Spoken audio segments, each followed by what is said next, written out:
अभी के इस वीडियो पर आप लोग यहाँ पर देख सकते हैं, ये हमारा मॉडल क्वेश्चन पेपर है जो आपके जो एग्ज़ाम जो होने वाले हैं अभी ना 2024 में, ठीक है। तो इनका यहाँ पर मॉडल पेपर यहाँ पर निकाला गया है जो बहुत इंपॉर्टेंट है आपके परीक्षा के दृष्टिकोण से। हालांकि ऐसा ही प्रश्न आपके एग्ज़ाम में आएगा, ठीक है। इनसे सभी प्रश्न आ जाए ऐसा संभव नहीं है ना। तो इनसे जो है 4-5 प्रश्न हमें लगती है आने की संभावना है, लेकिन आपको इससे आइडिया लग जाएगा कि किस प्रकार के प्रश्न एग्जाम में आने वाला है। मॉडल प्रश्न पत्र मतलब होता है कि आपके प्रारूप है, यह परीक्षा में जैसे 50 प्रश्न रहेगा ना, तो ऐसा ही यहाँ पर 50 प्रश्न बताया गया है, समय आपका 1 घंटा बोला गया है, ठीक है। तो इस प्रकार से आपको एक मॉडल मिल गया, ठीक है। तो ये मॉडल पेपर है।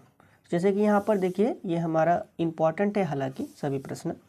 देखिए, सामान्य निर्देश को मैं आपको अभी ही मैं पढ़ के बता देता हूँ क्योंकि एग्ज़ाम में भी ये रहेगा। तो यदि आप अभी पढ़ लें तो वहाँ पर आपका समय तो बचेगी इसमें, है ना। देखिए, आप अपना नाम, रोल कोड, अनुक्रमांक, पंजीयन संख्या, परीक्षा की तिथि, पाली मतलब किस सिटिंग में, फर्स्ट सिटिंग की सेकंड सिटिंग, ये है, ठीक है। विभाग तथा विषय का नाम OMR उत्तर पत्रक पर दी गई जगह पर लिखें। आप अपना पूरा हस्ताक्षर OMR उत्तर पत्रक में दी गई जगह पर करें। तो मतलब कि यहाँ पर जो है ये सभी जानकारी आपको कहाँ लिखना है, आपका नाम, रोल कोड, अनुक्रमांक, पंजीयन संख्या, परीक्षा की तिथि और पाली मतलब कौन से सिटिंग में आपका एग्जाम हो रही है, ये, ठीक है।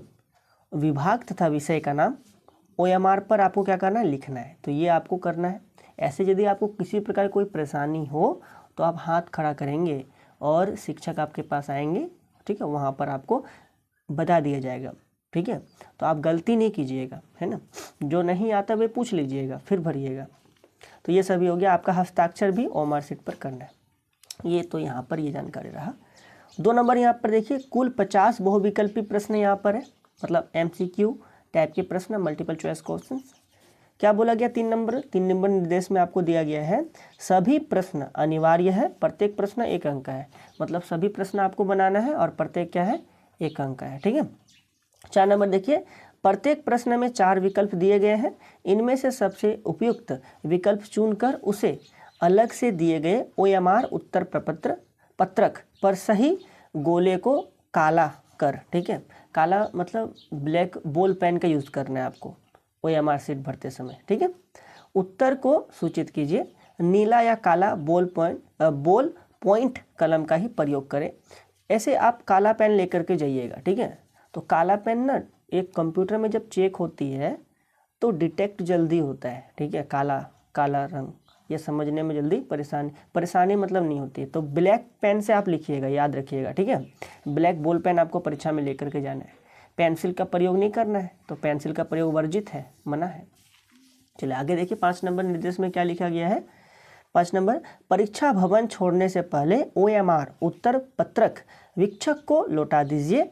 मतलब कि आपका वहाँ वीक्षक रहेंगे ना, यदि कोई भी परेशानी हो तो यह वीक्षक आपको हेल्प करेगा, ठीक है। मतलब हेल्प मतलब किस चीज़ का, OMR शीट को भरने में यदि कोई प्रॉब्लम है, नाम ये सब, रोल नंबर, ठीक है, पंजीयन संख्या, ये डेट वगैरह, ये सब भरने में दिक्कत है तो इसमें आपको टीचर आपको अवश्य बताएंगे, ठीक है। तो इसलिए आपको गलती नहीं करना है, जो नहीं आता आपको पूछ लेना है, ठीक है। आगे देखिए, प्रश्न पत्र आप अपने साथ ले जा सकते हैं और जो आपका जो क्वेश्चन पेपर जो होगा वे घर ले आइएगा, ठीक है, आराम से। और OMR शीट को आपको जमा करना है, ध्यान रखिएगा, उसे नहीं लाना है। चलिए आगे में आपको अब प्रश्नों को देखते हैं, ठीक है। देखिए, पहला प्रश्न क्या यहाँ पर क्या बोला गया, कोशिकाओं का वह समूह जिसकी रचना, उद्गम तथा कार्य समान हो उसे क्या कहते हैं। एकदम चैप्टर 1 का है बाबू, ये आपका परिभाषा ही दे दिया गया है। मतलब वहाँ जो टॉपिक आपने उत्तक का टॉपिक पढ़ा है, देखिए, कोशिकाओं का वह समूह जिसकी रचना, उद्गम और कार्य एक समान होगा ना, उसे उत्तक कहते हैं। क्या कहते हैं, उत्तक कहते हैं। यानी कि ऑप्शन नंबर C इसका सही होगा, उत्तक, ठीक है, उत्तक। देखिए, रचना एक समूह, कोशिकाओं का रचना, ठीक है, और उद्गम और हमारा कार्य यदि समान होगा, एक ही प्रकार का है ना, तो उसे हम लोग क्या कहेंगे, उत्तक कहेंगे। 2 नंबर यहाँ पर क्या बोला गया, एक कोशिकीय जीव कौन सा है, ठीक है, मक्खी, केंचुआ, अमीबा, तितली। कितना आसान प्रश्न है ना। ये एक कोशिका जीव हमारा अमीबा हो गया। अच्छा, अमीबा जो ऐसा एक कोशिक जीव है जिसमें हमारा अंतःग्रहण, ठीक है, फिर उसका हमारा पाचन, अवशोषण, उत्सर्जन, ये सभी क्रियाएं होती है, ये आपको याद रखना है। ठीक है, चलिए आगे बढ़े। 3 नंबर में देखिए, सजीव के शरीर की रचनात्मक और क्रियात्मक इकाई क्या है? ठीक है, शरीर की रचनात्मक और क्रियात्मक इकाई की यदि मैं बात करूं तो वे क्या हो जाएगी? कोशिका। यानी कि 3 नंबर का ऑप्शन नंबर ए बिल्कुल सही है। बहुत आसान प्रश्न रहेंगे परीक्षा में भी, है ना, लेकिन आपको किताबों पर ज़्यादा तैयारी करना है। ठीक है, कई किताब के बाहर से एक भी प्रश्न नहीं रहेगा, सब किताबों के अंदर से ही प्रश्न रहेगा। तो आपको किताब पर पूरा कमांड होना आवश्यक है ना, इसलिए किताब पढ़ना बहुत ज़रूरी। आगे देखिए 4 नंबर, निम्न में से अधातु कौन सी है? यहाँ अधातु बोला गया है। ठीक है, देखिए अधातु तो यहाँ पर है सल्फर, कार्बन, ऑक्सीजन, इनमें से सभी। तो आपको पता है सल्फर भी तो अधातु है, सही बात, कार्बन भी अधातु, ऑक्सीजन भी अधातु। अच्छा, इसका संकेत आपको याद रखना है, सल्फर मतलब एस, ठीक है, कैपिटल एस, कार्बन मतलब कैपिटल सी मतलब कार्बन, ऑक्सीजन मतलब कैपिटल ओ मतलब ऑक्सीजन। ठीक है, तो ये हमने इसका संकेत यहाँ पर बताया। ठीक है, चलिए, तो अधातु कौन है? सल्फर भी अधातु है, कार्बन भी अधातु है, ऑक्सीजन भी अधातु है, तो इनमें से सभी ऑप्शन नंबर डी इसका सही हो जाएगा। आगे बढ़े हम लोग, बहुत अच्छा। 5 नंबर देखिए, निम्न में धातुओं का उपयोग कहाँ किया जाता है? आप बताइए, धातु का उपयोग कहाँ किया जाता है? देखिए, पटाखों में भी धातु का उपयोग होती है, ठीक है, उर्वरक में भी होती है और खाना बनाने के बर्तन में भी होती है, यानी कि इनमें से सभी। तो डी नंबर इसका ऑप्शन क्या हो जाएगा? सही हो जाएगा, 5 का डी होगा। चलिए आगे बढ़े हम लोग क्वेश्चन नंबर 6 में। ठीक है, देखिए 6 नंबर यहाँ पर प्रश्न बोला गया है, कौन सी एकमात्र अधातु है जो विद्युत की सुचालक है? अच्छा देखिए, पदार्थ जो है वे हमारा सुचालक होते हैं या कुचालक होते हैं? सुचालक मतलब क्या? जैसे विद्युत का सुचालक बोला गया है, विद्युत का सुचालक मतलब होता है जिससे विद्युत धाराएं पास हो सके, वो उसे कहते हैं विद्युत का सुचालक। ठीक है, जैसे कि एल्युमिनियम, लोहा, ठीक है, सोना, चांदी, ये सभी विद्युत का सुचालक है। अच्छा, आपके एग्जाम में ये प्रश्न ये आ सकता है कि सबसे अच्छा विद्युत का सुचालक क्या है? सबसे अच्छा विद्युत का सुचालक, ठीक है, कौन सा ऐसा धातु है जो विद्युत का सबसे अच्छा सुचालक है? धातु बोल रहे हैं, तो वे आपका हो जाएगा चांदी। क्या हो जाएगा? चांदी हो जाएगा। ठीक है, लेकिन यहाँ बोला गया अधातु, क्या बोला गया है? रुकिए, अधातु, देखिए क्या बोला ना, अधातु बोला है। तो अधातु जो है ना, वे एकमात्र हमारा ऐसा धातु है जो विद्युत का सुचालक है। वे क्या है? ग्रेफाइट। क्या है? ग्रेफाइट। और ग्रेफाइट ये कहाँ उपयोग होती है? इसका पेंसिल में उपयोग होती है ना। चले आगे पढ़े। अब इसका उपयोग और एक जगह भी होती है, सेल में भी होती है। क्या आपने कभी खराब सेल, यदि आपके पास खराब सेल रहे ना तो उसे आप तोड़ के देखिएगा, अंदर में ग्रेफाइट निकलती है। ठीक है, आगे बढ़े अब हम लोग 7 नंबर। देखिए 7 नंबर यहाँ पर है, सूक्ष्म जीव की वृद्धि को रोकने के लिए किसका उपयोग किया जाता है? सूक्ष्म जीव की वृद्धि को रोकने के लिए किसका उपयोग करेंगे? तो आपने पढ़ा है, नमक का उपयोग करेंगे, खाद तेल का उपयोग करेंगे, चीनी का उपयोग करेंगे। इनमें से सभी ऑप्शन नंबर डी इसका सही हो जाएगा। ठीक है, आगे बढ़े 8 नंबर। देखिए, लेग्यूम पौधे की जड़ों में कौन सा जीवाणु? काफ़ी आसान प्रश्न है। देखिए, जितने भी जो दलहन वाले पौधे होते हैं ना, वो दलहन वाले पौधे, उसमें उसके जो जड़ जो होता है ना, उसमें हमारा एक प्रकार का जीवाणु पाया जाता है जिसको कहते हैं, इस जीवाणु का नाम क्या है आपको याद है? इस जीवाणु का नाम है राइजोबियम जीवाणु। क्या नाम है? राइजोबियम जीवाणु। अच्छा देखिए, जिस पौधों के जड़ों में राइजोबियम जीवाणु पाया जाता है ना, उसे हम लोग कहते हैं लेग्यूम पौधा। क्या कहते हैं? लेग्यूम पौधा। तो इसलिए 8 नंबर का कौन सा ऑप्शन होगा? 8 नंबर का ऑप्शन नंबर ए सही होगा। समझ में आ गया आपको? चलिए बहुत अच्छा। अब हम लोग 9 नंबर प्रश्न को देखते हैं। तो ये रहा आपके सामने यहाँ पर 9 नंबर प्रश्न। देखिए यहाँ पर बोला गया, भिंडी की पीत किस सूक्ष्म जीव से होता है? ठीक है, भिंडी की पीत। अच्छा, साइंस का किताब में है सूक्ष्म जीव वाला चैप्टर में शायद, तो वहाँ पर आप देखिएगा कि हमारा जैसे कि नींबू कैंसर हो गया, ठीक है, भिंडी का पीत हो गया, इस प्रकार से वहाँ पर जानकारी दी गई है, उसे आप याद रखिएगा, वो जरूरी होता है। ठीक है, और जैसे कि कौन सा रोग हमारे जीवाणु से होता है, कौन सा विषाणु से होता है, ठीक है, इस प्रकार ये सब जानकारी आपको याद होनी चाहिए, परीक्षा में आती है प्रश्न इससे। तो भिंडी की पीत किस सूक्ष्म जीव से होता है? भिंडी की पीत जो होता है ये हमारा किस सूक्ष्म जीव से होता है? तो ये होता है हमारा विषाणु से। किससे होता है? विषाणु कारण से होती है। ठीक है, आगे बढ़े हम लोग क्वेश्चन नंबर 10 में। देखिए 10 नंबर यहाँ पर प्रश्न बोला गया है, विद्युत द्वारा किसी पदार्थ पर किसी वांछित धातु को निक्षेपित करने की प्रक्रिया क्या कहलाती है। अब देखिए विद्युत द्वारा है ना, मतलब विद्युत द्वारा यदि कोई धातु है, उस धातु के ऊपर किसी दूसरे धातु की परत चढ़ाया जाता है तो उसे क्या कहते हैं हम लोग, तो उसे हम लोग कहते हैं विद्युत लेपन। क्या कहते हैं, विद्युत लेपन कहते हैं। जैसे कि आपने साइकिल की घंटी को देखा होगा, ठीक है, और साइकिल का रिंग भी, तो ये चमकदार ज़्यादा होते हैं, वाइट कलर का बहुत ज़्यादा चमकीला होता है, क्योंकि उस लोहे के ऊपर क्रोमियम की परत चढ़ी होती है। तो ये क्रोमियम की जो परत चढ़ी हुई है ये विद्युत लेपन द्वारा चढ़ी हुई है। बस यही तो है बात। तो यहाँ पर हमारा 10 नंबर का ऑप्शन नंबर सी क्या हो गया, सही हो गया। आगे बढ़े हम लोग क्वेश्चन नंबर 11। देखिए 11 नंबर प्रश्न है, कौन सा घोल विद्युत का कुचालक है। यहाँ पर सुचालक की बात नहीं कहा गया है, कुचालक। कुचालक मतलब जिससे धारा प्रवाहित नहीं होगी, यही ना है। देखिए जिससे विद्युत धारा प्रवाहित नहीं होगी वो हमारा हो गया कुचालक। देखिए तो कौन सा घोल विद्युत का कुचालक होगा, ये आप बता सकते हैं। नींबू का रस, नल का पानी, सिरका, आसुत जल, क्या होगा इसमें से। आपको मैं बताऊँ, डिस्टिल वाटर आपने सुना है, आसुत जल, ठीक है, इसका होगा आसुत जल। देखिए आसुत जल में किसी प्रकार कोई खनिज लवण नहीं होता है ना, तो इस कारण से ये क्या होता है, विद्युत का कुचालक होता है। क्या होता है, विद्युत का कुचालक, ठीक है। ये 100% शुद्ध होती है ना। चलिए तो इसलिए ये हमारे क्या हो जाएगी, विद्युत का कुचालक, इससे धारा प्रवाहित नहीं होगा, ठीक है।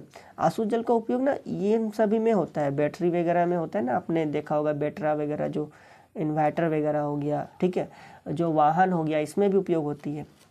तो ये हो गया, ठीक है। इसमें हमारा धारा बहेगा सिरका में, क्योंकि ये अम्ल है। नल का पानी में बहेगा क्योंकि इसमें खनिज लवण उपस्थित होती है पानी में। पीने वाला पानी में भी धारा बह जाती है ना, तो क्योंकि ये सुचालक हो जाएगी। नींबू का रस ये भी अम्ल है, इस कारण से इसमें आयन का प्रभाव होगी तो धारा इसमें बहेगी। आगे हम लोग बढ़े अब क्वेश्चन नंबर 12 में। देखिए यहाँ पर क्या बोला गया है, विद्युत अपघटन का क्या उपयोग है। विद्युत अपघटन का उपयोग बोला गया है ना। देखिए विद्युत अपघटन का उपयोग क्या होता है, आप बता सकते हैं। विद्युत अपघटन का उपयोग होता है धातुओं के निष्कर्षण में होती है। क्या होती है, धातुओं के निष्कर्षण में होती है। धातुओं के शुद्धिकरण में भी होता है इसका उपयोग, और इलेक्ट्रोप्लेटिंग में भी होता है। यानी कि यहाँ पर जो है अब इसका सभी हो जाएगा, ठीक है। विद्युत अपघटन का उपयोग क्या हो जाएगी, इनमें से सभी, यानी कि सभी वाला ऑप्शन जो है बिल्कुल सही जाएगी। अब हम लोग अगला देखिए 13 नंबर प्रश्न, निम्न में कौन जीवों के जनन की अलैंगिक विधि है। क्या बोला गया है, अलैंगिक विधि, ठीक है। अब अलैंगिक विधि मतलब आप समझते हैं। देखिए लैंगिक विधि मतलब होता है जिसमें, लैंगिक विधि में जिसमें हमारा नर और मादा दोनों की पहचान हो ना, उसे कहते हैं लैंगिक विधि द्वारा जनन हुआ है, ठीक है।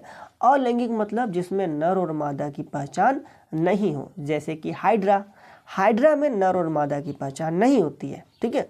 और यहाँ बोला गया निम्न में कौन जीवों के जनन की अलैंगिक विधि है, ठीक है। अलैंगिक विधि बोला गया है ना, जिसमें नर और मादा की पहचान नहीं होती। तो आप बता सकते हैं इसमें हमारा कौन सा ऑप्शन सही होगा। बहुत आसान प्रश्न है ये वाला। ये हमारे क्या होगी, अलैंगिक विधि। मुकुलन क्या होगी, मुकुलन। अच्छा मुकुलन किस में होता है, मुकुलन होता है हाइड्रा में। किस में होता है वो, हाइड्रा में होता है, ठीक है। तो हाइड्रा जो है इसमें हमारा नर और मादा की पहचान नहीं होती है। जब नर और मादा की पहचान नहीं होती है, ठीक है, तो ये हमारा अलैंगिक जनन। अच्छा ये जनन किस प्रकार करते हैं, तो मुकुलन द्वारा जनन करते हैं। बस ये तो सिंपल सा बात है। जैसे अमीबा भी हो गया, अमीबा भी अलैंगिक जनन करते हैं, ठीक है। हाइड्रा भी हो गया, अलैंगिक जनन करते हैं। अमीबा हमारा द्विखंडन विधि द्वारा जनन करते हैं, और हाइड्रा जो है मुकुलन द्वारा जनन करते हैं। और यहाँ पर आपका प्रश्न था निम्न में कौन जीवों के जनन की अलैंगिक विधि है, तो ये क्या हो जाएगा, मुकुलन। क्या हो जाएगा, मुकुलन। आगे बढ़े हम लोग, चलिए क्वेश्चन नंबर 14 में, ठीक है। चलिए अब 14 नंबर प्रश्नों को देखिए। 14 नंबर प्रश्न यहाँ पर बोला गया है बाह्य निषेचन किस में होता है, ठीक है। बाह्य निषेचन किस में होगा, तो देखिए बाह्य निषेचन जो है मेढक में तो होती है, स्टारफिश में भी और मछली में भी हो जाएगी। तो यानी कि क्या होगी, इनमें से सभी, ठीक है, बाह्य निषेचन होता है। इसमें क्या होता है कि नर जो है अपना युग्मक जल में निकालते हैं और मादा भी अपना युग्मक जल में निकालते हैं, और ये दोनों युग्मक जब मिलते हैं तो युग्मनज का निर्माण करते हैं, और इस प्रकार से ये निषेचन क्रिया हो जाती है। जब देखिए जब नर युग्मक और मादा युग्मक मिलते हैं ऐसे ही निषेचन करते हैं, तो ये निषेचन जो है ना मादा के बाहर होती है, इसी कारण से इसे बाह्य निषेचन कही जाती है। ठीक है, तो बाह्य निषेचन किस में होता है? तो मछली में भी होगा, स्टारफिश में भी, मेढक में भी, इनमें से सभी ऑप्शन नंबर डी सही हो जाएगा। ठीक है, आगे बढ़े हम लोग क्वेश्चन नंबर 15 में। देखिए 15 नंबर प्रश्न है, निषेचन के परिणाम स्वरूप क्या बनता है? तो निषेचन के परिणाम स्वरूप क्या बनेगा? काफ़ी सरल प्रश्न है। निषेचन के परिणाम स्वरूप आपका, देखिए अभी मैंने बताया कि जैसे कि नर युग्मक और मादा युग्मक मिलेगा तो युग्मनज बनाएगा, और यही तो निषेचन कहलाता है। यानी कि हमारा क्या होगा? Option number B. देखिए निषेचन के परिणाम स्वरूप क्या बनता है? तो युग्मनज बनता है। और निषेचन क्या होता है? जब नर युग्मक और मादा युग्मक मिलते हैं तो निषेचन कहलाते हैं, और निषेचन जब हो जाएगी तो क्या बनेगा? युग्मनज बनेगा। ऑप्शन नंबर बी इसका क्या हो जाएगी? सही हो जाएगा। ठीक है, आगे बढ़े हम लोग क्वेश्चन नंबर 16 यानी 16 नंबर प्रश्न को देखिए। क्या बोला गया? दो सतहों पर संपर्क के कारण कौन सा बल लगता है? दो सतह है और ये संपर्क कर रहे हैं तो कौन सा बल लगेगा? आप बता सकते हैं इसमें से। देखिए जैसे कि मान लीजिए, देखिए ये हमारा एक हाइलाइटर है, ठीक है, और ये इस कागज़ के ऊपर रखा गया है और इसको मैं ऐसे करके ठेल रहा हूँ। ठीक है, तो ये आगे जा रही है। कहाँ जा रही है? आगे। घर्षण बल पीछे लग रही है ना, इस कारण से ये आगे जा सक रही है। ठीक है, तो यहाँ पर हमारा ये जो है ये जो हमारा हाइलाइटर और जो पेज जो है ना, इसका बीच एक बल लग रहा है। इसे हम लोग क्या कहते हैं? इसे हम लोग कहते हैं घर्षण बल। क्या कहते हैं? घर्षण बल कहते हैं। तो ये आपको समझ में आ गया। देखिए दो सतहों पर संपर्क के कारण कौन सा बल लगता है? तो ये लगता है घर्षण, यानी कि ऑप्शन नंबर सी इसका क्या हो जाएगी? सही हो जाएगा। आगे बढ़े हम लोग क्वेश्चन नंबर 17 यानी 17 नंबर प्रश्न को देखिए। एकांक क्षेत्र पर कार्यरत बल को क्या कहते हैं? एकांक क्षेत्र पर जो कार्यरत जो बल होता है इसे हम लोग कहते हैं दाब। तो दाब की तो ये परिभाषा है ना। दाब की परिभाषा क्या होता है? एकांक क्षेत्रफल पर कार्यरत बल को दाब कहते हैं। ठीक है, तो ये आपका हो गया 17 नंबर का सी नंबर ऑप्शन सही है। आगे बढ़ते हैं बोलो 18 नंबर प्रश्न को, है ना। देखिए 18 नंबर यहाँ पर प्रश्न बोला गया है, निम्नलिखित बलों में कौन सा संपर्कित बल है? संपर्कित मतलब जिसमें संपर्क के द्वारा बल लगती है तो संपर्कित बल हो जाएगी। सिंपल से तो यही बात है ना।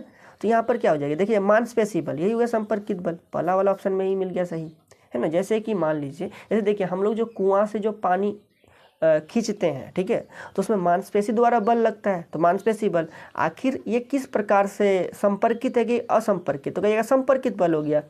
लेकिन जैसे कि मैं यह कलम को ऊपर से मैं नीचे इस प्रकार से गिरा दूं तो यहाँ पर तो संपर्क नहीं हुआ, गुरुत्वाकर्षण बल लगा कि नहीं लगा? तो गुरुत्वाकर्षण बल संपर्कित बल नहीं है, ये असंपर्कित हो जाएगा। ठीक है, याद रखिएगा। तो संपर्कित बल मतलब जिसमें संपर्क के द्वारा बल लग जाए, तो ये जैसे पेशी बल हो गया। संपर्कित बल, चुंबकीय बल नहीं होगा, स्थिर विद्युतीय बल नहीं होगा, गुरुत्व बल नहीं होगा। ठीक है, तो संपर्कित बल में क्या हो जाएगा? पेशीय बल। समझ में आ गया आपको। आगे बढ़े आप 19 नंबर। देखिए सूर्य नाभिकीय अभिक्रियाओं द्वारा क्या उत्पन्न करते हैं? सूर्य नाभिकीय अभिक्रिया जब होती है इनमें, तो इनसे क्या उत्पन्न होते हैं? तो इनसे हमारा ऊष्मा उत्पन्न होती है और प्रकाश भी उत्पन्न होगी, यानी कि क्या होगी? दोनों। ऑप्शन नंबर सी इसका सही हो जाएगा। ठीक है, आगे बढ़े हम लोग क्वेश्चन नंबर। तो चलिए अब आप लोग यहाँ पर देख लिए 20 नंबर यहाँ पर प्रश्न है। ये प्रश्न है कौन जीवाश्म ईंधन नहीं है ना। कोयला हमारे क्या जीवाश्म ईंधन होगा, है ना। जैसे कि पेड़ पौधा जब दब जाते हैं मिट्टी के अंदर ना, तो ये कोयला का निर्माण करते हैं, करोड़ों साल के बाद अपघटित होते हो करके, है ना। तो ये कोयला जीवाश्म ईंधन हो गया। प्राकृतिक गैस भी जीवाश्म ईंधन होगा, पेट्रोल भी जीवाश्म ईंधन, क्योंकि पेट्रोल जो है पेट्रोलियम से प्राप्त होगा और उन्हीं जगहों से फिर आपका प्राकृतिक गैस भी प्राप्त हो जाती है ना। तो हमारे क्या है? ये सभी जीवाश्म ईंधन है, लेकिन लकड़ी को जीवाश्म ईंधन नहीं कहेंगे अभी। ठीक है, तो ऑप्शन नंबर बी इसका क्या हो जाएगा? सही हो जाएगा। लकड़ी तो एक तुरंत आपने प्राप्त कर लिया ना, ये इसका जीव अंश ये अपघटित होकर के नहीं ना बना है, इसी कारण से हमारा बी नंबर ऑप्शन सही होगा, लकड़ी। आगे बढ़े हम लोग क्वेश्चन नंबर 21। देखिए यहाँ पर है किसी पदार्थ के दहन के लिए क्या आवश्यक है? किसी भी पदार्थ के लिए दहन के लिए क्या आवश्यक है? तो दहनशील पदार्थ होना चाहिए। सबसे पहले ये तो पदार्थ होना चाहिए जलने वाला पदार्थ, जैसे कि कोयला। ठीक है, उसके बाद क्या बोले? ज्वलन ताप होना चाहिए। मतलब कि जैसे कि कोयला को जलने के लिए जो ताप चाहिए, आप उससे बहुत कम ताप दोगे तो क्या कोयला जलेगा? कोयला को धूप में रख देंगे, कोयला जल जाएगा? नहीं ना जलेगा। तो उसके लिए एक ताप चाहिए, जितना टेम्परेचर आप दोगे तब वो जलेगा। है ना। तो ज्वलन ताप चाहिए और क्या चाहिए, हवा, ऑक्सीजन चाहिए, है ना। ऑक्सीजन नहीं रहेगी तो फिर जलेगी कैसे। तो दहनशील पदार्थ चाहिए, ज्वलन ताप चाहिए, ऑक्सीजन चाहिए, तो सभी हो जाएगा। ऑप्शन नंबर डी इसका सही है, सभी हो जाएगा। क्लियर। आगे बढ़े हम लोग 22 नंबर देखिए।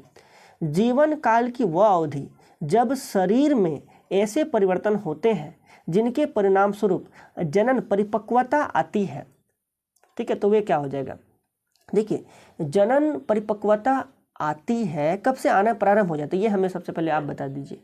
तो ये किशोरावस्था से, तो ऑप्शन नंबर सी क्या हो जाएगा, सही हो जाएगा, किशोरावस्था, ठीक है।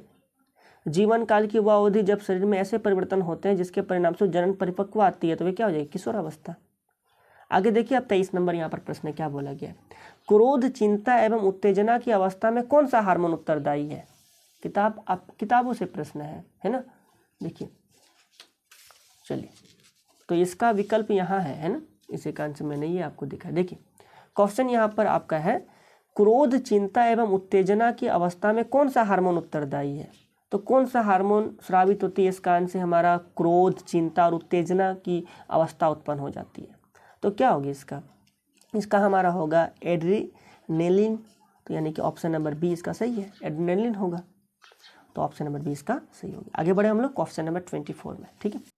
तो चलिए यहाँ पर देख लीजिए, यहाँ पर थोड़ी वीडियो कट हो गई थी, चलिए मैं आपको फिर से बताता हूँ। देखिए 24 नंबर यहाँ पर प्रश्न था कि बच्चे के लिंग निर्धारण के लिए कौन उत्तरदायी है, ठीक है। तो इसका हमारा सही विकल्प आपको मैंने बताया था, बी होगा। क्या होगा, बी होगा, यानी कि बी में क्या लिखा है, पिता, तो पिता होगा। ऐसे कैसे होगा, दोनों को आप नहीं ठीक मार सकते हैं, ठीक है। ऐसे क्यों नहीं मार सकते, यहाँ पर मैंने आपको समझाया था, अभी मैं फिर से समझाऊंगा। देखिए जैसे कि मादा में हमारी क्या होती है, XX गुणसूत्र होती है, नर में क्या होता है, XY गुणसूत्र होता है।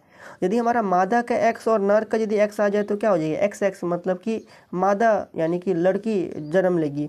और यदि हमारा मादा का X गुणसूत्र और नर का यदि Y गुणसूत्र आ जाए तो XY यानी कि लड़का जन्म लेगा, ठीक है। तो इस प्रकार से हमारा लड़की और लड़का होने का 50% करके चांस होता है, यानी कि नर होने का 50% चांस और मादा होने का 50% चांस होती है। तो ये किस पर निर्भर कर रहे हैं, नर पर निर्भर कर रहे हैं ना, क्योंकि नर में हमारा XY गुणसूत्र होता है। तो इसी कारण से हमारे क्या हो जाएगी, बच्चे के लिंग निर्धारण के लिए कौन उत्तरदायी है। तो ऑप्शन नंबर बी इसका सही होगा, ठीक है। बी में क्या लिखा है, पिता, तो पिता होगा इसका सही। समझ में आया ना आपको, चलिए बहुत अच्छा। आगे देखिए 25 नंबर सवाल। यहाँ पर क्या है, यदि आपतन कोण का मान 30 डिग्री तो परावर्तन कोण का मान कितना होगा। यदि आपतन कोण 30 डिग्री है, जैसे आप समझिए ये आपका दर्पण है, ठीक है, ये दर्पण है, इस तरफ कलर किया हुआ है, रंग किया हुआ है, और आपतन कोण कितना बोला गया है। जैसे मान लीजिए, देखिए जैसे मैं अभी एक प्रकाश किरण बनाया, ठीक है, ये आपतित किरण है, क्या है, आपतित किरण, ये परावर्तित किरण है, इस पर यह अभिलंब खींचा गया है। और जो अभिलंब और आपतित किरण के बीच जो कोण होता है, इसको हम लोग कहते हैं आपतन कोण। क्या कहते हैं, आपतन कोण कहते हैं। तो आपतन कोण कितना डिग्री बोला है, 30 डिग्री, ठीक है। तो परावर्तन कोण कितना होगी, तो परावर्तन कोण भी 30 डिग्री होगा, बस ये है, ठीक है। तो ये हमारा हो गया आपतन कोण, परावर्तन कोण। आपतन कोण परावर्तन कोण सदैव क्या होगी, बराबर होगी। यहाँ क्या बोला, यदि आपतन कोण का मान 30 डिग्री तो परावर्तन कोण का मान क्या होगी, तो परावर्तन कोण भी 30 डिग्री होगा। तो ये हमारा ऑप्शन नंबर सी में वो दिखा 30 डिग्री, तो ये सही है आपका, ठीक है। चलिए आगे बढ़े 26 नंबर। देखिए 26 नंबर आपका सवाल है कि समतल दर्पण से बना प्रतिबिंब होता है। देखिए समतल दर्पण से बना प्रतिबिंब कैसे होती है, आपको मैंने बताया है। देखिए समतल दर्पण से बना प्रतिबिंब हमेशा आभासी होगा। आभासी बोले तो काल्पनिक, है ना, काल्पनिक। और काल्पनिक प्रतिबिंब हमेशा क्या होती है, तो सीधा होती है, या सीधी भी कर सकते हैं। तो काल्पनिक हमेशा सीधी होती है, वास्तविक उल्टा होता है, यह भी आपको याद रखना है। तो समतल दर्पण से बना प्रतिबिंब है, तो समतल दर्पण से बना प्रतिबिंब क्या होगी, आभासी होगी, जिसे काल्पनिक कहते हैं ना, आभासी, ठीक है। और ये क्या होगी, हमेशा सीधी होगी। आगे बढ़े अब हम लोग 27 नंबर। देखिए 27 नंबर आपका यहाँ पर प्रश्न है कि वह यंत्र जो दृष्टि रेखा पर नहीं रहने वाले वस्तुओं को भी दिखा सकता है। मान लीजिए कि बहुत छोटा चीज़ है जो हमें नहीं दिखाई दे रही है, ठीक है, तो उसको देखने के लिए यदि हमें किसी चीज़ का उपयोग करना है तो हम इनमें से किसका उपयोग कर सकते हैं, तो छोटा चीज़ को देखने के लिए पेरिस्कोप का उपयोग हम लोग कर सकते हैं, है ना, ठीक है। दूरबीन वगैरह नहीं, दूरबीन तो दूर की चीज़ों को देखने के लिए होता है, ठीक है। विक्षेपण ये हमारा ये सब नहीं हो जाएगा। तो यहाँ पर क्या होगा, तो पेरिस्कोप होगा, ठीक है। विल्डेस्कोप और विक्षेपण और दूरबीन नहीं होगा, क्या होगा, पेरिस्कोप। ऑप्शन नंबर ए सही हो जाएगा इसका। आगे बढ़े हम लोग 28 नंबर। देखिए 28 नंबर यहाँ पर प्रश्न है, काटी गई फसल से बीजों या दानों को अलग करना क्या कहलाता है। जो काटी गई जो फसल है, ठीक है, फसल कट गई है, तो उस फसल से बीजों को अलग करते हैं, या जिसको दाना भी कहते हैं हम लोग, उसको अलग करते हैं, तो ये क्या कहलाती है? तो ये हमारे क्या हो जाएगी, इसमें कौन सा ऑप्शन हो जाएगा, आप बता सकते हैं क्या, कौन सा होगा? इसको हम लोग थ्रेसिंग कहते हैं ना, थ्रेसिंग। ऑप्शन नंबर डी इसका सही हो जाएगा, थ्रेसिंग हो जाएगा। करना क्या कहलाता है? थ्रेसिंग कहलाता है। काटी गई फसल से बीजों को अलग करना थ्रेसिंग कहलाती है ना। आगे बढ़े हम लोग 29 नंबर। चलिए अब 29 नंबर प्रश्न को देख लीजिए। अनाज के भंडारण के लिए अनाज में नमी की मात्रा क्या होनी चाहिए? तो अनाज के भंडारण के लिए अनाज में नमी की मात्रा 14% से कम होनी चाहिए। ऑप्शन नंबर सी आपका यहाँ सही है। आगे बढ़े हम लोग क्वेश्चन नंबर 30 में, ठीक है। 30 नंबर यहाँ पर प्रश्न है, किस जीव को किसानों का मित्र कहा जाता है? किसानों का मित्र किस जीव को कहेंगे हम लोग, ठीक है? तो केचुआ हो जाएगा, क्या हो जाएगा इसका? केचुआ। ऑप्शन नंबर डी सही हो जाएगा। केचुआ को हम लोग किसानों का मित्र कहते हैं ना, केचुआ हो जाएगा, ठीक है। क्योंकि केचुआ क्या करते हैं, मिट्टी को भुरभुरा बनाते हैं ताकि उनके जड़ जो है ना आसानी से फैल सके और पौधा जल्दी जल्दी बड़ा हो सके, है ना। तो ये केचुआ जो है बहुत ज़रूरी है मिट्टी के लिए। चलिए तो यहाँ पर केचुआ हो जाएगा। आगे बढ़े हम लोग 31 नंबर प्रश्न में। यहाँ पर क्या बोला गया है कि सूर्य के सबसे ऊपरी सतह का तापमान कितना होता है? सूर्य के सबसे ऊपरी सतह का तापमान बोला गया है ना। सूर्य के सबसे ऊपरी सतह का तापमान जो होता है वे आपका होता है 6000 डिग्री सेल्सियस, ठीक है। तो ये आपका बी नंबर ऑप्शन होगा, कितना? 6000 डिग्री सेल्सियस, ठीक है, C4 सेल्सियस। आगे बढ़े हम लोग क्वेश्चन नंबर 32 में। देखिए 32 नंबर क्वेश्चन यहाँ पर बोला गया है, निम्न में से कौन प्राकृतिक उपग्रह है ना। तो यहाँ पर बोला गया आपको प्राकृतिक उपग्रह के बारे में। तो सूर्य तो एक तारा है हमारा, ठीक है। चंद्रमा एक उपग्रह है, लेकिन ये हमारा ये यहाँ पर बोला गया प्राकृतिक उपग्रह है ना। चंद्रमा क्या हो जाएगी? चंद्रमा प्राकृतिक हो जाएगी, क्या हो जाएगी? प्राकृतिक हो जाएगी। तो ऑप्शन नंबर बी इसका सही हो जाएगा। 32 का हमारा बी नंबर सही होगा, चंद्रमा होगा। ध्रुव तारा, ये तो एक तारा हो गया, ठीक है। आर्यभट्ट ये उपग्रह था, लेकिन ये कृत्रिम उपग्रह था, ठीक है। तो प्राकृतिक में हमारे क्या हो जाएगी? चंद्रमा हो जाएगा। आगे बढ़े क्वेश्चन नंबर 33 में। देखिए यहाँ पर आपका है, किस ग्रह का द्रव्यमान सबसे अधिक है? किस ग्रह का द्रव्यमान सबसे अधिक होगा? तो सबसे अधिक जो सबसे बड़ा है उसका द्रव्यमान सबसे अधिक होगा। तो यहाँ पर हमारी क्या हो जाएगी? बृहस्पति। बृहस्पति ग्रह सबसे बड़ी है, सभी ग्रहों में से बृहस्पति बड़ी है, तो बृहस्पति ग्रह का द्रव्यमान ज़्यादा होगा। चलिए तो यहाँ पर एग्जाम में आपका ऐसा भी आ सकता है, किस ग्रह का गुरुत्वाकर्षण बल ज़्यादा होगा? तो जिसका द्रव्यमान ज़्यादा है तो उसका गुरुत्वाकर्षण बल भी ज़्यादा होगा। तो ये भी आपको समझना है ना। चलिए आगे देखिए अब 34 नंबर। घर्षण हमेशा, घर्षण क्या होती है? हानिकारक भी होता है, लाभदायक भी तो होता है, यानी कि दोनों हो जाएगा, हानिकारक भी होगा लाभदायक भी होगा घर्षण, ठीक है। चलिए तो इस प्रकार से हम लोग क्या बोल सकते हैं। अच्छा सी में क्या लिखा है? आरोपित बल की दिशा में कार्य करती है, आरोपित बल के विरोधी कार्य करती है। देखिए तो यहाँ पर हमारा घर्षण जो है हानिकारक भी हो सकती है, लाभदायक भी हो सकती है, ठीक है। और आरोपित बल का विरोधी होता है, आरोपित बल का विरोध करती है, जो बल जो लगा है ना उसका विरोध करती है, तो घर्षण है, ठीक है। तो हमारी क्या हो जाएगी यहाँ पर? ऑप्शन नंबर इसका देखिए, यदि यहाँ पर कुछ ऐसा ऑप्शन रहता जहाँ पर लिखा रहता हानिकारक और लाभदायक दोनों, तब उसको हम लोग टिक मारते हैं, ठीक है। तो हालांकि वैसा ऑप्शन यहाँ पर बना नहीं है, तो आप क्या करोगे? ऑप्शन नंबर डी को यहाँ टिक मारो, क्योंकि ये ज़्यादा सही है। समझ पा रहे कि नहीं? जैसे यहाँ सी में क्या लिखा है? आरोपित बल की दिशा में कार्य करती है, ऐसा तो नहीं है। जैसे देखिए ये वाला हमारा मार्कर है, इसको हम हाईलाइटर है, इसको हम बल ऐसे इधर लगा रहे हैं, तो क्या घर्षण बल इधर ही काम कर रहा है? नहीं ना, घर्षण बल पीछे काम कर रहा है, मतलब ये बल के विपरीत दिशा में घर्षण कार्य करती है, ठीक है। तो यहाँ पर तो ये नहीं होगी, ये इसीलिए हमारा ये नहीं, ये कट गया, इसलिए हमारा डी वाला होगा। आरोपित बल का विरोध करती है घर्षण, ठीक है। आरोपित जो बल जो है ना इसका विरोध करती है, रोकने का प्रयास कर रही है। मान लीजिए कि यहाँ पर आपका ये बहुत ज़्यादा चिकनी होता, अब यदि कोई पृष्ठ यदि चिकनी है तो घर्षण बल ज़्यादा है कि कम है, ये बताइए। तो घर्षण बल कम है, इस कारण से बोला चिकनी है। तो यदि घर्षण बल कम है तो फिर इसे हमें कम ही बल लगाएंगे, बस थोड़ा सा करके ठेल देंगे तो ये बहुत दूर चला जाएगा, ठीक है। तो इसमें क्या है, क्योंकि यहाँ पर घर्षण बल कम था, इस कारण से वो चली गई, चिकनी सतह रहेगी। तो यदि हमारा घर्षण ज़्यादा हो जाएगी तो उसमें हमारे क्या होगी, उसमें क्या होगी, उसमें घर्षण बल ज़्यादा होगी तो ये फिसलेगी नहीं, ठीक है। चलिए जैसे कि हम लोग चप्पल, नया चप्पल जब खरीदते तो उसमें कट ज़्यादा होता है, तो हम लोग उसमें फिसलने का ज़्यादा डर नहीं होती है। लेकिन वही यदि चप्पल हमारा बहुत पुराना हो जाए तो नीचे का कट्स जो है ना, चप्पल के कट्स क्षय होने लगते हैं, तो उस स्थिति में यदि आप चिकनी जगह पर जाओ तो गिर सकते हो, है ना। तो ये सब आपको ध्यान में रखना है। 35 नंबर प्रश्न देखिए, घर्षण निर्भर करता है।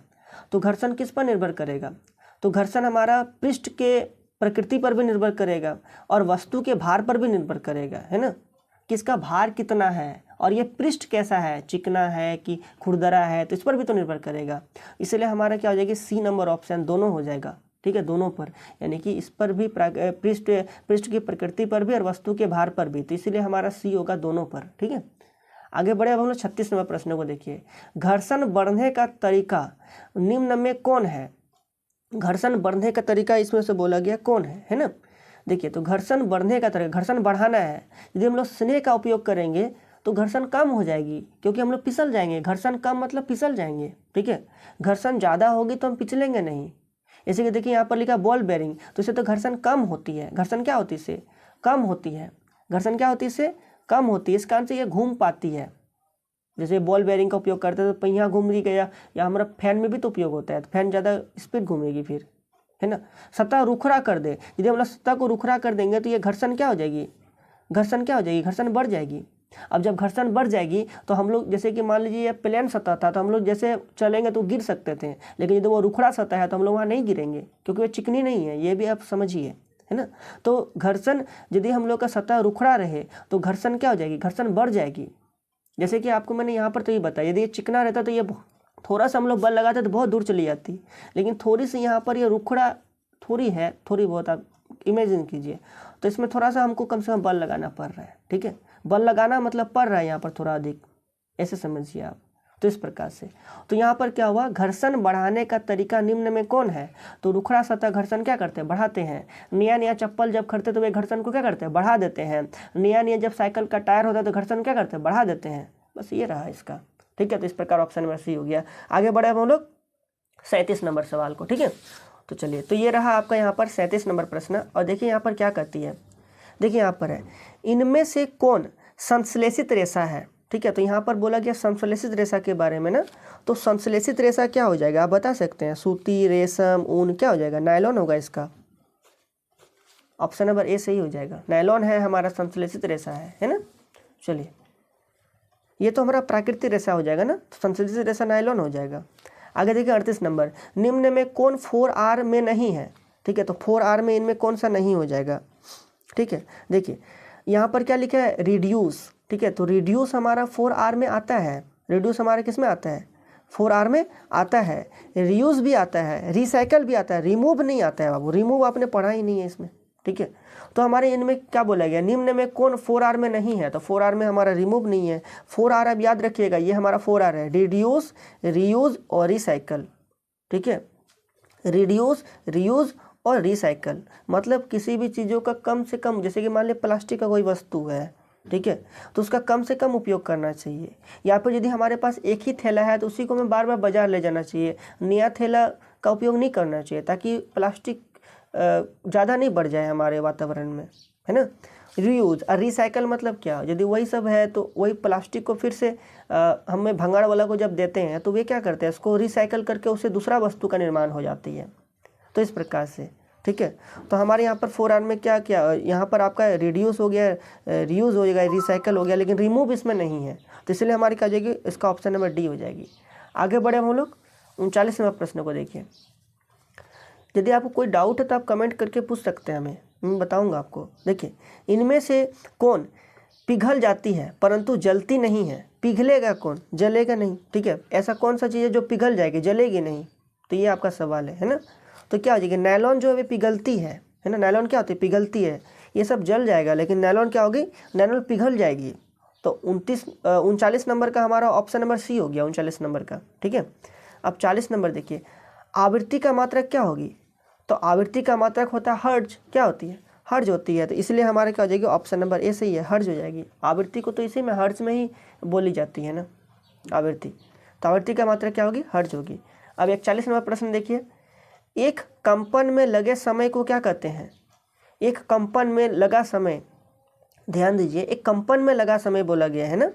तो एक कंपन में जो लगा समय होता है इसी को तो आवर्तकाल कहते हैं हम लोग, क्या कहते हैं, आवर्तकाल कहते हैं। एक कंपन में लगा समय को आवर्तकाल कहेंगे, ठीक है। चलिए आगे देखिए अब 42 नंबर, ध्वनि संचरित हो सकती है। ध्वनि हमारा संचरित हो सकती है, ठीक है। बताइए कौन सा हो जाएगी इसका। देखिए ध्वनि तो ठोस में संचरित होती है ना, ठोस के माध्यम से ध्वनि संचरित होती है, द्रव में भी होती है, गैस में भी होती है, और यहाँ क्या लिखा है, ठोस द्रव और गैस में ध्वनि संचरित हो सकती है, तो सभी में तो हो जाएगा, यानी ठोस द्रव गैस में भी हो जाएगा, ऑप्शन नंबर डी सही है। ठोस द्रव गैस में ध्वनि संचरित होती है। अच्छा, सबसे ज़्यादा ध्वनि संचरित किस में होती है, तो कहिएगा ठोस में होती है ना, गैस में सबसे कम होती है। चलिए आगे बढ़े हम लोग 43 नंबर, ठीक है। 43 नंबर यहाँ क्वेश्चन है, किसी आवेशित वस्तु से आवेश को पृथ्वी में स्थानांतरित करने की प्रक्रिया क्या कहलाते हैं, या क्या कहते हैं इसे हम लोग, बताइए आप क्या कहते हैं उसे। ठीक है, देखिए तो यहाँ पर जो आपका जो है, अभी इसे हम लोग कहते हैं भूसंपर्क, क्या कहते हैं, भूसंपर्कन कहते हैं ना, भूसंपर्कन। अच्छा, भूसंपर्कित तार पहले लगा होता था घर में, अभी बहुत कम घर में ही देखने को हमें मिल रहा है। तो ये भूसंपर्कित तार जो होता है, यदि मान लीजिए कभी आपके घर में बहुत ज़्यादा वोल्ट बिजली आ जाए तो ये क्या होगी, तो ये भूसंपर्कित तार के माध्यम से, जो ग्रीन कलर का तार होता था, उस तार के माध्यम से ज़मीन में अतिरिक्त जो हमारा बिजली जो है, जो हमारा विद्युत जो है वे ज़मीन में चली जाती थी। तो इससे हम लोग क्या होता है, शॉर्ट सर्किट से बच जाते थे हम लोग, है ना।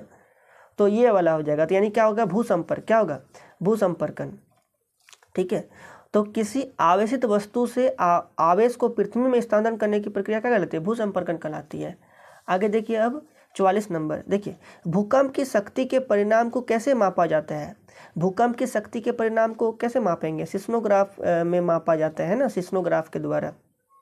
तो भूकंप की शक्ति के परिणाम को कैसे मापा जाता है, तो सिस्मोग्राफ हो जाएगा इसका सही आंसर। ठीक है, चलिए आगे देखिए 45 नंबर, आवेश कितने प्रकार का होता है, सबको पता है आवेश 2 प्रकार का होता है, कौन कौन से, धन आवेश और ऋण आवेश, ऑप्शन नंबर बी सही है।